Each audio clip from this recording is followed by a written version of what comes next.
السلام علیکم. وعلیکم السلام. بابا روان یم کالج له. کالج له ځې؟ هو. ما خو نن د ښه روزانه نه ده کړې خیر شي. د دغه خرچه به درکړمه نو زه. بس صحیح دي ډېرې دي صحیح دي. الله ده. دا ګوټونه مو بلش کړي وای.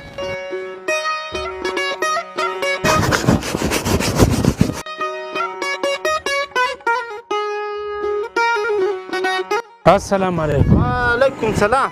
دا ګوټونه را پالش کړئ صاحب.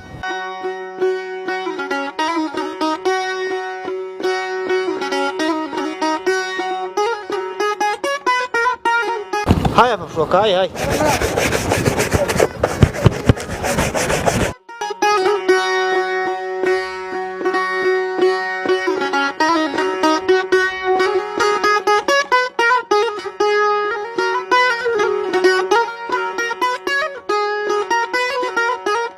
السلام علیکم بابا. وعلیکم السلام. بابا د خوشحالي ورځ ده. خیر د چیش خوشحالي؟ زه انسپکټر ولګېدلم. ها؟ انسپکټر ولګېدلم. مبارک ته شه زویه مبارک ته شه. دا زما حلالې لاس شپې دي چې نن یې ځای ونیوئ. بابا بس ولاړ شه نور زیاته بس زما دا عزم کړی و چې زه کله پر داسې ځای باندې ولګېدلم زه به ستا ته به خالي عبادت کوې بیا به بل کار نه کوې بس ولاړ شه راځه. ګوټ ور فالش کړم. یا ځوانه ګوټ واخه بل ځای فالش.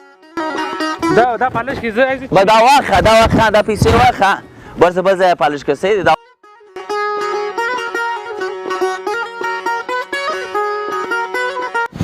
راځه بابا زو راځه. ودره زویه زه د خدای شکر پر دا اکالي ادا کوم له دا اکالي زخه ما ته روزي را کړګو ده او نن تر دا مقام ته ورسېدې یا الله ستا لاک شکر دی چې زما الله سوشل حلال روزي نن زما زوی تر دا غټه مقام ورسېدی به اوس انسانان خدمت کوي. درځه بچیه درځه عایشه نه واخه زویه شا مه یې لکه دا زموږ د روزۍ هغه دی.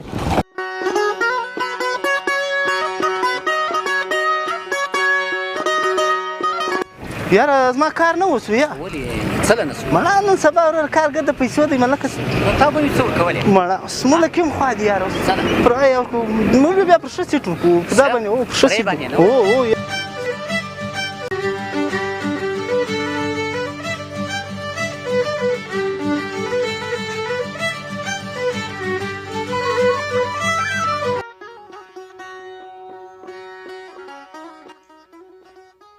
چې زما بابا جان د لاس په مزدوري باندې زه تر دې مقام راورسوم یا الله ما توفیق راکړي چې ده ته زه داسې مینه ورکړم او د ده حق ادا کړم.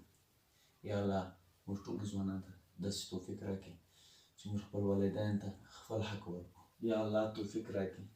یا الله توفیق راکړي.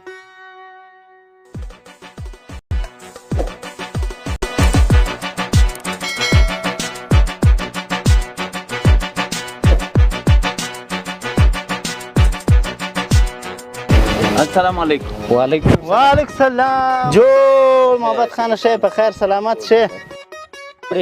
محمد خان شه طبیعت برابر دی؟ مبارک یاره. خیر مبارک یاره بس تر ځای د ځان ورسوي خدای دې کامیاب لره او بس د کام خدمت کوه خدای دې دغسې ځوانان ډېر لري. بس کوشش مهرباني بس سلامت اوسې جوړ روغې مهرباني. شرني به بیا سمه ډوډۍ راله کوې ډوډۍ یاره اوس بس کوم وروستۍ غږ بیا نو ځان مه پرې اچوه. یا بېغمه سلامت بای.